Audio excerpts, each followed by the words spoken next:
Hi hello welcome back to my channel. ఈరోజు మీకు ఒక డెడ్లీ కాంబినేషన్ దోశ చూపిస్తాను. ట్రై చేయండి, ఎలా వచ్చిందో కూడా కామెంట్ చేయండి. మన దగ్గర చలికాలం కదా, నాలాంటి దగ్గు క్యాండిడేట్స్ ఉంటారు కాబట్టి కర్డ్ పెరుగు మిగిలిపోతూ ఉంటుంది కదా, దానికోసంగా నేను ఒక గ్లాస్ రైస్ తీసుకున్నాను అనమాట. అందులో కొంచెం మెంతులు వేసాను, అది స్కిప్ అయింది యాక్చువల్గా.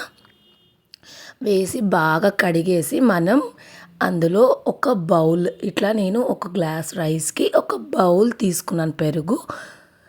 ఇంకా అందులో మిక్స్ చేసేసి సోక్ చేయాలి. ఒక 7 to 8 అవర్స్ సోక్ చేశాక మనం దోశ పిండి ఎట్లా గ్రైండ్ చేసుకుంటామో అలా గ్రైండ్ చేసుకుంటే చూసారా ఇట్లా వస్తుందన్నమాట. ఇలా వచ్చిన తర్వాత దీన్ని మనం మంచిగా దోశలు వేసుకోవాలన్నమాట.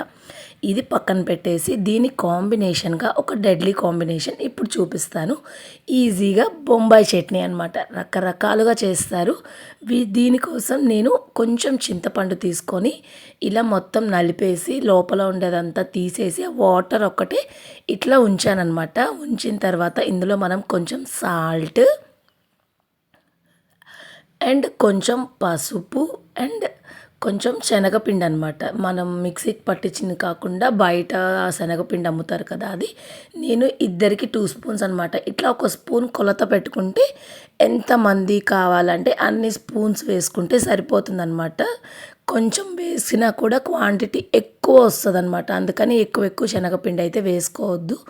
ఇట్లా 2 స్పూన్లు తీసుకున్నాను మాకిద్దరికే అనేసి. ఇట్లా మిక్స్ చేసి ఈ లంప్స్ ఏం లేకుండా క్లియర్ చేసి పెట్టుకోవాలి.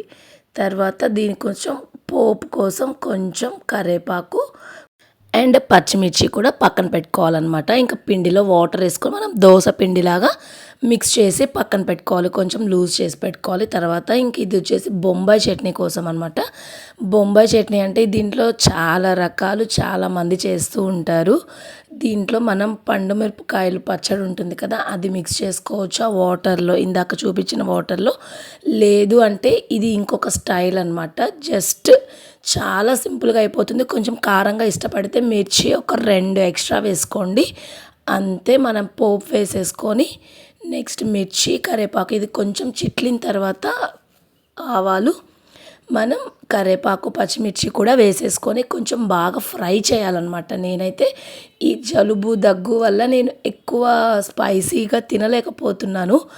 అందుకని నేను 2 వేసుకున్నాను అనమాట. అన్నీ కూడా కొంచెం లిమిటెడ్గానే వేసుకున్నాను.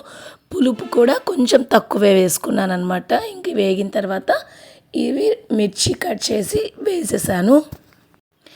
తర్వాత వేగిన తర్వాత ఇందాక మనం ఒక బ్యాటర్, శనగపిండి బ్యాటర్ ప్రిపేర్ చేసి పెట్టాం కదా, ఇవి అయితే మిర్చి కొంచెం బాగా వేగాలన్నమాట.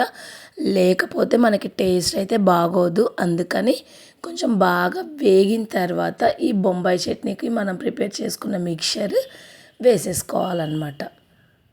ఇది కన్సిస్టెన్సీ మాత్రం కొంచెం లూజ్గా చేసుకోండి, ఎందుకంటే బాయిల్ అయిపోయిన తర్వాత బాగా తిక్కగా అయిపోతుంది. అందుకని ఇప్పుడు చూసారా నేను పొయ్యగానే కొంచెం తిక్కగా అయిపోయింది కదా, సో నేను ఇంకొంచెం ఎక్స్ట్రా వాటర్ యాడ్ చేశాను. బాగా తెరిలిన తర్వాత మనం అడ్జస్ట్ చేసుకోవాలి సాల్ట్ అండ్ పులుపు. పులుపు కనుక తగ్గితే మన ఇష్టం, కొంచెం లెమన్ అయినా వేసుకోవచ్చు. లేదు అంటే ఈ చింతపండు ఉంటుంది కదా, ఇంకొంచెం మిక్స్ చేసి వేసుకోవాలన్నమాట. ఇంకా అంతే, మనం ఇంకా దీంట్లో ఇంతకు మించి ఏమీ చేయమన్నమాట. కొంచెం బాగా బాయిల్ అయిపోయిన తర్వాత కొంచెం థిక్గా వచ్చిన తర్వాత కావాలంటే కొంచెం కరివేపాకు వేసుకోండి, పచ్చిది వేసుకోండి అండ్ కొంచెం కొత్తిమీర వేసుకోండి. ఇంకా నా దగ్గర అవి 2 లేక నేను వేయలేదు. కొంచెం ఉంటే స్టార్టింగ్ పోపులో వేసేసానమాట. చూసారా అట్లా బాయిల్ అయ్యి ఎంత బాగా బుడగలు బుడగలుగా వస్తుంది కదా. ఇట్లా వస్తే మనకి ఇంకా థిక్గా వస్తే ప్రిపేర్ అయిపోయినట్లే బొంబాయి చట్నీ. ఇక వేడి వేడిగా మనం కనుక సర్వ్ చేసుకుంటే చాలా బాగుంటుంది. ఇంకా పెనం మీద మంచిగా దోశ, పెరుగు దోశ అంటారు, పుల్లట్లు అంటారు, ఒక్కొక్కళ్ళు ఒక్కొక్కలాగా అంటారనమాట. దీంట్లో ఇట్లా ప్లెయిన్ పోసుకోండి, లేదంటే కొంచెం ఆనియన్స్ అట్లా మసాలా దోశలాగా పోసుకున్న చాలా బాగుంటుంది. నేనైతే ప్లెయినే పోసాను అనమాట. ఇంకా కిడ్స్ తినరు ఆనియన్స్ అవన్నీ అనేసి ఇట్లా ప్లెయినే పోసేసి మంచిగా కనుక పోసాము అంటే ఇంకా మనం పోస్తూనే ఉంటాము. వాళ్ళు తింటూనే ఉంటారనమాట. ఎన్ని దోసలైనా సండేకి ఒక పర్ఫెక్ట్ బ్రేక్‌ఫాస్ట్ అనమాట. సండే మనం ఇట్లాంటి దోస, ఇట్లాంటి వెరైటీస్ కొంచెం ఇష్టపడతాం కదా! సో, ఇట్లా ట్రై చేయండి. సూపర్‌గా ఉంటుంది. ఇంకా ఫైనల్‌గా దోసనైతే సర్వ్ చేసేస్తున్నాననమాట. ఈ బొంబాయి చట్నీతోటి మనం ఏదన్నా కొంచెం స్పైసీగా కారప్పొడి అట్లా గనక పెట్టుకొని చేసుకుంటే సూపర్ ఉంటదనమాట. కారం దోసకు కూడా చాలా బావుంటుంది. సో, తప్పకుండా మీరు ట్రై చేసి ఎట్లా వచ్చిందో చెప్పండి. ఏంటా గొంతు ఇలా పెట్టుకొని వీడియో చేస్తుందనుకోవద్దు. ఇప్పటికే 10 డేస్ అయిపోతుంది నేను ఒక వాయిస్ ఇచ్చేసి. నాకైతే ఎంతో కొత్తగా ఉందనమాట. అసలు నా వాయిస్ మిస్ అయిపోతున్నాను నేను ఈ వీడియోస్ పెట్టడం. సో, ఇంకా ఎట్లయితే అట్లా అవుతది అనేసి ఈ సండేకి మాత్రం ఈ వీడియో అయితే రిలీజ్ చేసేస్తున్నాను. సండే కదా మీకు హెల్ప్ అవుతుందని. సో, ఈ నెక్స్ట్ ఇట్లా కారం దోస మీద కూడా చేశాననమాట. సో, ఇది మేమైతే ఈరోజు బ్రేక్‌ఫాస్ట్‌కి చేసుకున్నాను. అందుకే షేర్ చేస్తున్నాననమాట. ఎవరికైనా హెల్ప్ అయిద్దేమో అనేసి. వీడియో నచ్చితే like, share and subscribe. Thank you. Bye. Take care.